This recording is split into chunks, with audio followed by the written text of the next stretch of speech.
오늘 이 시간에는 윤진 블랙퀀트 에쿼티 대표와 함께 시장 전략 알아보겠습니다. 대표님, 지금 주말 사이 시장이 많이 움직였습니다. 그동안에 잘 가다가 미증시 내렸고, 그래도 네. 지금 보면은 암호화폐는 다시 오르고 있는 것 같은데, 일단 지금 우리가 봐야 될 거는 채권, 금, 안전자산 선호심리가 높아졌다는 점입니다. 관련해서 우리가 ETF 투자하려면 어떤 것들 봐야 됩니까?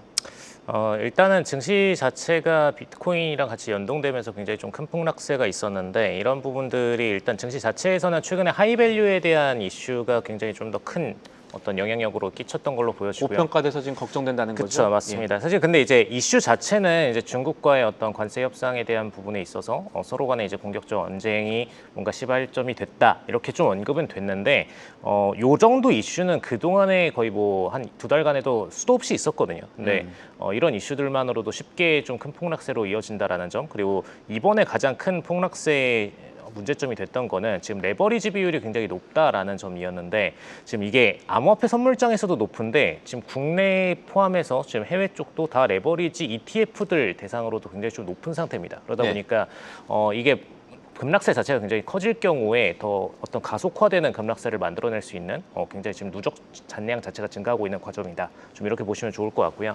이런 상태일수록 어쨌든 폭락장이 나올 때 단순하게 한 자릿수 퍼센테이지 때까지는 괜찮은데, 이제 두 자릿수 때가 넘어가면은 사실 이제 곱하기 뭐 3배에서 5배까지도 요즘 ETF들이 있기 때문에 이런 부분들에 대한 청산 물량이 좀 더 증가할 수 있다라는 우려는 있는 상태입니다. 그럴 땐 보통 장기채들 보는 분들 많잖아요. 관련해서 투자 전략을 좀 짚어주시죠. 일단은 이제 채권 자체에 대한 ETF들이 굉장히 최근에는 많아졌는데, 해외 쪽 ETF들도 있고 국내 쪽 ETF들도 있습니다. 근데 오늘 얘기 드릴 ETF는 이제 EDV라고 해서 사실 뱅가드 ETF이고 장기 채권 이제 미국 중심으로 편입되어 있는 그런 ETF라고 보시면 될 것 같고요. 사실 이제 이렇게 하는 이유 자체가 어쨌든 이제 국가별로 금리가 다 달라요. 금리가 다 다르고, 이제 우리나라 이제 코파 금리도 있고, 뭐 미국 중심의 금리도 있고, 소파 금리도 있고, 구체 금리도 있는데, 사실 최근 금리 기준으로는 아직까지는 미국이 더 높습니다. 그래서 이런 부분들 때문에 조금 더 미국에 대한 비중이 높게 가져가줘야 된다라고 보시면 될 것 같고요.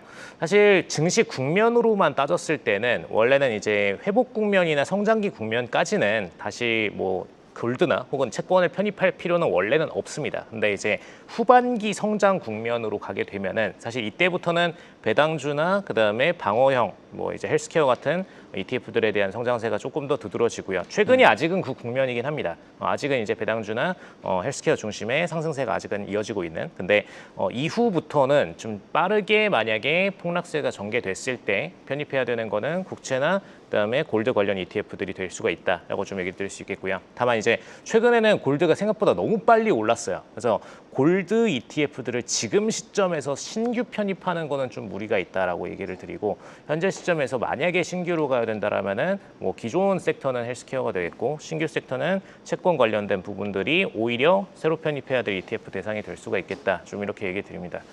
ETF들 자체가 어쨌든 가격 중심의 연동으로 올라가게 되고, 금리 연동을 기반으로 해서 금리가 하락할 경우에는 오히려 이제 가격에 대한 상승 메리트가 있기 때문에 그런 부분에 대해서 투자 가치가 있다라고 좀 보시면 될 것 같고요. 최근에 일단 아직 금리 인하 국면으로 기조가 잡혀 있고, 그리고 만약에 증시 혹은 기업들의 어떤 매출 현황이 굉장히 좀 악화될 국면이 높아지게 된다, 즉 악화 가능성이 높아졌다라고 생각되면은 조금 더 공격적 금리 인하가 가능하기 때문에 그런 면에서 채권에 대한 투자 가치가 좀 더 높아진다라고 보시면 될 것 같습니다.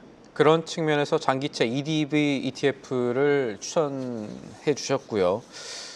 달러는 어떻게 보세요? 달러 ETF도 투자를 할 수가 있지 않습니까? 달러 인덱스 자체로만 볼 때는 사실 이제 금리 인하 국면이기 때문에 어떻게 보면은 미국 증시에서 유출될 가능성이 높은 국면이거든요. 그래서 달러 인덱스 자체는 오히려 지금 인하 가능성이 높은 상태입니다. 근데 중요한 거는 이게 우리나라 원달러와 달러 인덱스는 좀 분리해서 보셔야 돼요. 왜냐하면은 달러 인덱스 자체는 분명히 이제 평가 가치 절하 가능성이 높아지고 있는 국면인데, 우리나라 원 달러는 그냥 계속해서 상승 국면으로 가고 있거든요. 그러니까 이거는 이제 우리나라 자체에 대한 투자 가치 부분도 있지만, 최근에 이제 관세건으로 인해서 지금 우리나라 기업들도 미국 투자를 증가시키고 있고, 그다음에 미국으로 진입하는 과정에서 어쨌든 이제 대량의 원화 환전이 달러로 전환되는 과정이 들어갑니다. 근데 이 부분이 사실 아무리 장외에서 현금 환율 거래를 하더라도, 트레이딩을 하더라도 사실 시장에다가 영향을 안 미칠 수가 없어요. 그래서 이런 부분들이 원달러 환율로도 드러나고 있다라는 점을 좀 우려로 삼으시면 좋을 것 같습니다.